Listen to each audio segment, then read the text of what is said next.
दिल्ली के trial court में उमर खालिद और शर्जील इमाम की ज़मानत के लिए पिटीशन दायर की गई थी और 4 जुलाई को सुबह सुबह खबर सामने आई और इस खबर को लाइव लॉ ने भी शाये किया, बारन बेंच ने भी शाये किया और कहा गया कि उमर खालिद और शर्जील इमाम की ज़मानत के लिए जो पिटीशन दी गई है ट्रायल कोर्ट में, ट्रायल कोर्ट ने उस पर सुनवाई कर ली है और फैसला को महफूज कर लिया है। 6 जुलाई को यानी मंडे के दिन फैसला सुनाया जाएगा। उम्मीद ये थी कि ज़मानत मिल जाएगी, ये भी मुमकिन है कि ज़मानत ना मिले, लेकिन जिस तरह बहस हुई उसके बाद वकीलों ने यही कहा कि आज की बहस के बाद यही लग रहा है कि 6 जुलाई को उमर खालिद और शर्जील इमाम को ज़मानत मिल जाएगी। ये भी कहा गया कि मुमकिन है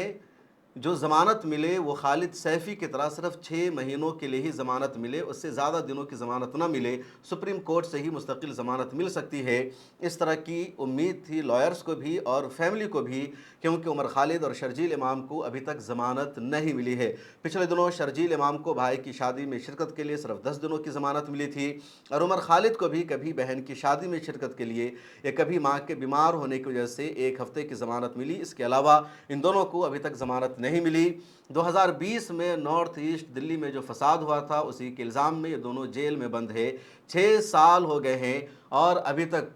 ट्रायल शुरू नहीं हुआ है। पुलिस ने इनके खिलाफ चार्जशीट भी फाइल नहीं की है। अब अचानक 4 जुलाई को ही शाम में खबर सामने आ जाती है कि इन दोनों को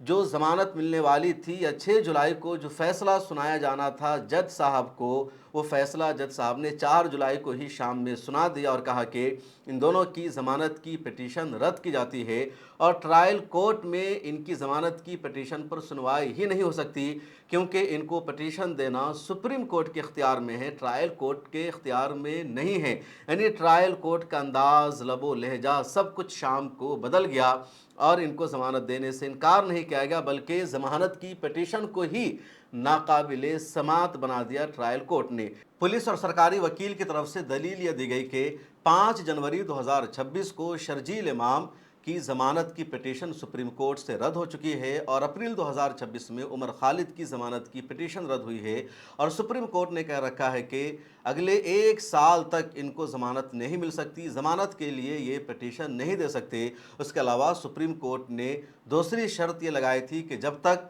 गवाहों के बयानात रिकॉर्ड नहीं हो जाते उस वक्त तक इनको ज़मानत नहीं मिल सकती, इनकी ज़मानत की अर्ज़ी पर सुनवाई नहीं हो सकती। उमर खालिद और शर्जील इमाम के जो गवाह हैं अब तक इनके गवाहों के बयानात रिकॉर्ड नहीं हुए हैं और 1 साल भी मुकम्मल नहीं हुए, इसलिए ट्रायल कोर्ट इनकी पिटीशन पर सुनवाई ही नहीं कर सकता। और समीर बाजपाई साहब जो जज थे ट्रायल कोर्ट के, उन्होंने इसको मान लिया और इनकी पिटीशन को ही खारिज कर दिया।